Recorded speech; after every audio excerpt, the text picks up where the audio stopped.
Everything is seamless, good. The guest arrives. The guest is escorted to the front desk, right? At that front desk, the next thing that's supposed to happen is the guest to be seamlessly checked into the room. But guess what? Whenever the guest arrives at front desk, they will now take 1 hour before they check in the guest. What is that? It's a bottleneck. The free flow of that service has been what? Stopped. So what a good leader does is to find out what is keeping people long in this what? Front desk. Is it the check-in procedure? Is it manual? Then we need to move it to what? Upgrade it to what? Digital. Are we getting it? To reduce the check-in time, that's a bottleneck.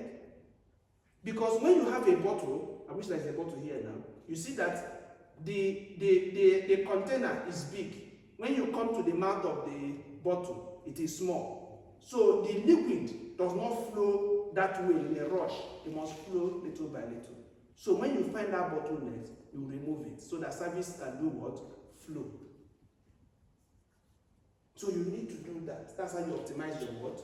Your process. Remove the bottleneck so that service can be seamless.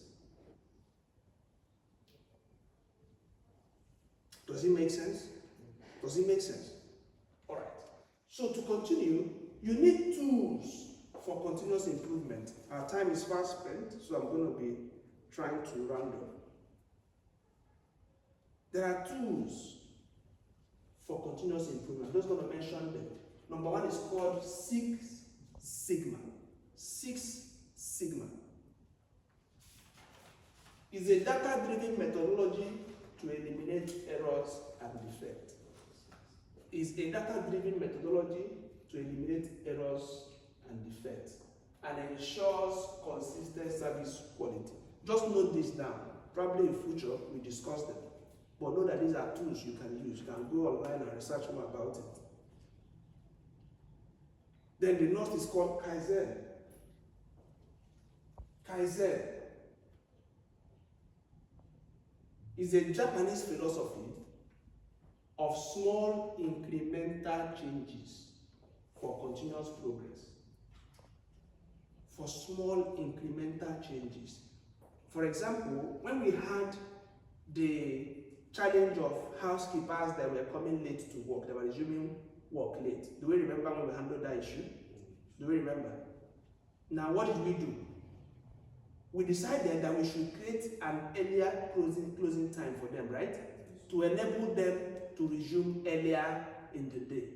Now, what we noticed for two of those staff who were the key culprits, or the people that always coming late, you notice that their lateness started to drop by 30 minutes by 1 hour, right?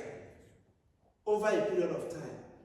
That is what? Small incremental what? Progress. So you can make sure that every day you come. That's why we're also doing our to-do list procedure for managers. We started that for about 3 weeks now, right?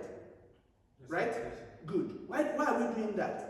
To make sure that every day there is something we do to improve our work, to improve our service, to improve our business. It might not be significant. Something as simple as posting that to-do list has changed the way we work. Do we agree? Yes. Do we agree? Yes. It's simple, but it's small, incremental. Are we together? So it's a tool to use. Then the third one is TQM, Total Quality Management. TQM, Total Quality Management. This has to do with a comprehensive approach focused on customer satisfaction and employee involvement.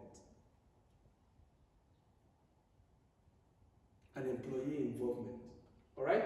So moving forward, you need to master the art of leading diverse teams. To become a strategic leader, you need to master the art of leading diverse teams. I'm trying to rush it up now because our time is fast spent. All right? One is the diversity in hospitality. One is under it you have cultural diversity. Be open to embrace people of different culture. I know some of you are thinking, are we not in Southeast? In the next 5-10 years, like I used to say, I used to say that when Wallace D. Wattles, in his book, The Science of Getting Rich, says that when you work in a certain manner, so much so that you have exceeded the capacity within that area of work, that something is going to happen that will take you to what? A place that is what? Higher. Do we agree? Whether it is good or bad. So you have to prepare for where you're going to. It could be that you'll be moved from Unique Suites and Hotel to the group management. Because one day we're going to have group secretary. Remember that Unique Suites and Hotel is just one of the businesses under what? Unique and Sons Group. When we move into full corporate governance, people are going to fill those positions. It could be that you are preparing for that. Then you now start, because we have offices in Abuja, you now start seeing people that are coming from the north, right? Coming from the south. You're no longer dealing with just people that are coming from the east. Are we together? Are we together? So you need to understand cultural what? Diversity. To understand that employees and guests from various backgrounds enriches what? Experiences and promotes inclusivity. I think that is self-explanatory. Let's rush. You also need to understand generational diversity. Where this is talking about, we have multi-generational teams with different values and work styles. We have heard about the Gen Zs, right? Their work pattern is the same with us. Gen Zs want to be cruising, want to be chilling. But guess what? They are also making progress. They're the guys that are making the new digital model. The streamers, the content creators, they are willing to go out and do all of that. And they make money. So you need to know that there is multi-generational what? Diversity. You need to incorporate them into the work system. Their work styles are different. That is when you now come and look at the company policies and see how do we accommodate this generation and still get them to contribute their quota. Because every generation that is ahead the other will phase out. Do you understand that? So you need to look at that. Apart from cultural diversity, there is generational diversity. And apart from the generational diversity, you have functional diversity. This is where it will be unfair to judge everybody with the exact same standard. So people are very, very good with numbers. Others are not. So while you are trying to get them to improve on their number skills, right? You also need to use their other functional skills. I'm trying so hard not to use this example. But then, various skill sets from different departments, right? The front of house and the back of house, they don't have the same. The front of house staff has to look nice, look presentable, right? Speak fluently, have smiles on their face. But those in the back of house may not necessarily need to look all of that because they are in the laundry. They're not interfacing with customers, right? So you cannot say, because you're in the laundry, you should be smiling when you're ironing guest clothes. Does it really matter? But when you're in the front of the house, you need to do what? Smile when you're welcoming the guest. Are we together? So it's what? Functional diversity. Are we together? Are we together? All right, rounding up. What are the benefits of diversity? I'll run it through.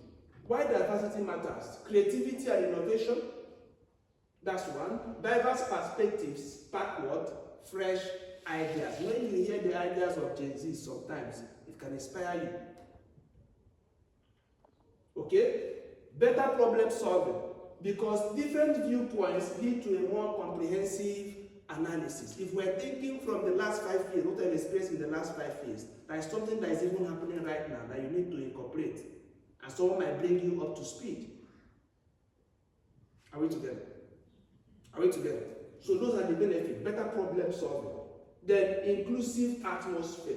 When you have diverse people and you have mastered the art of working with them, of incorporating them, of getting them to do their job, you have what? You foster a sense of what? belonging for both what? Employees and what? Guests, thereby driving loyalty. Okay? Then from there, when you have achieved all of this, you have somehow started to learn, or you learn how to navigate industry challenges. Let me tell us one thing about this business. Hotel management will push you.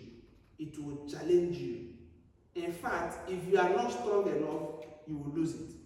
Because it is a fast-paced work environment, true or false? When you come to work, we are still trying to solve A, B is coming. True or false? Before you finish B, C is coming. So how do you navigate the challenges?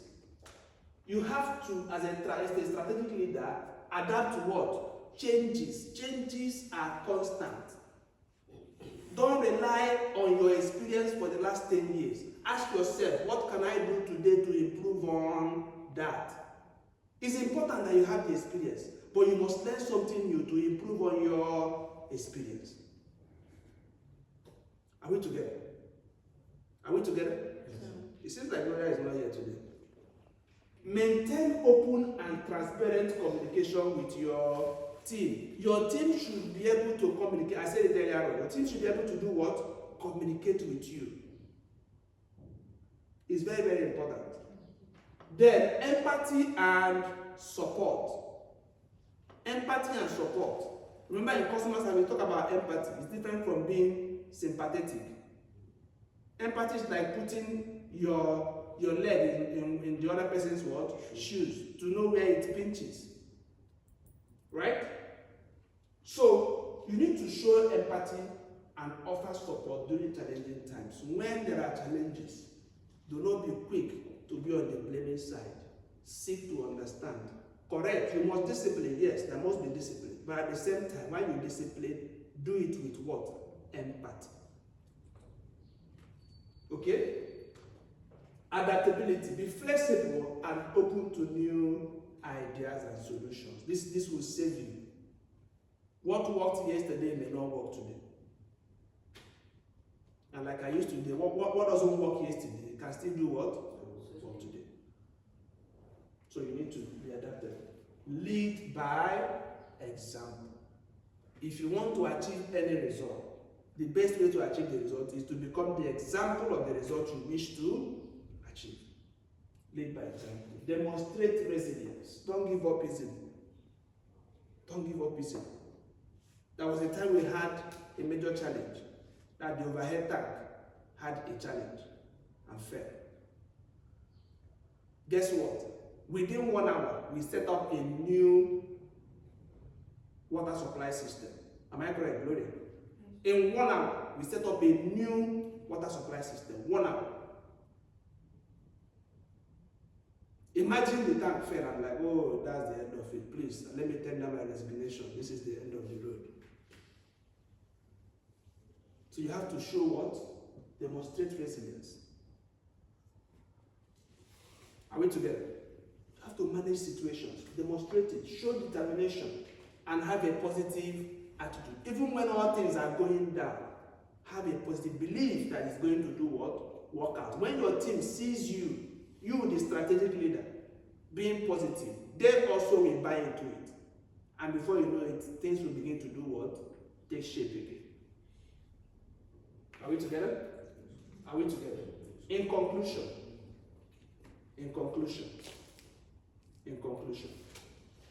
a strategic leader is one who has taken ownership of the property he or she has been elected to lead.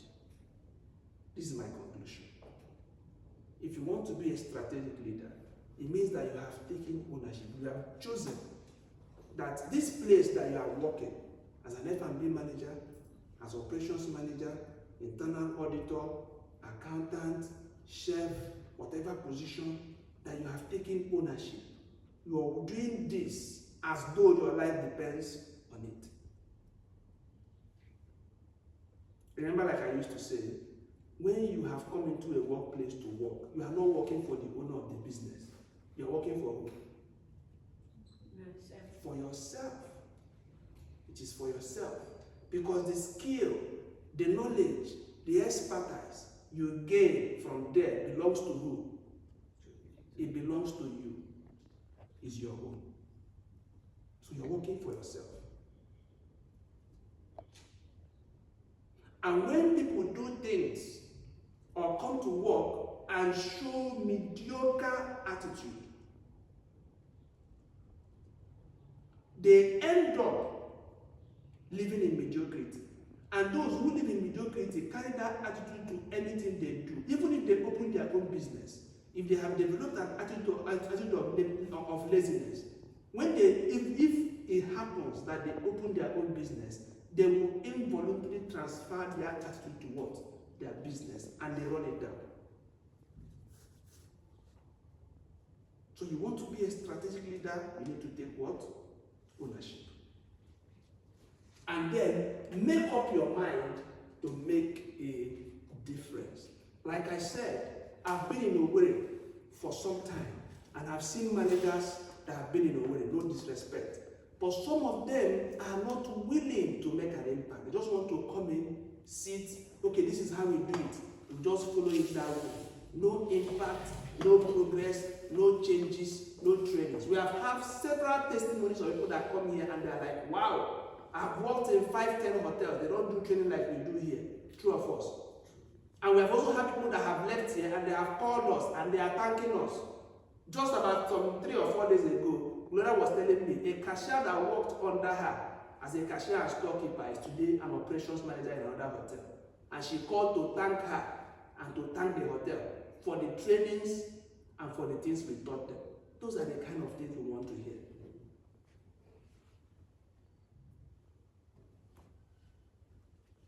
So you must decide. The industry is going down. No, what are you doing to change it? People see hotels as places where non-professionals work. No, have you created professionalism within your hotel? They say anybody can be a waitress. Is it true? It's not true. It's not in a professional hotel. Waitresses must be what? Trained to become good waiters. You do it. Nobody is going to do this for us, ladies and gentlemen. It is only us that can do it.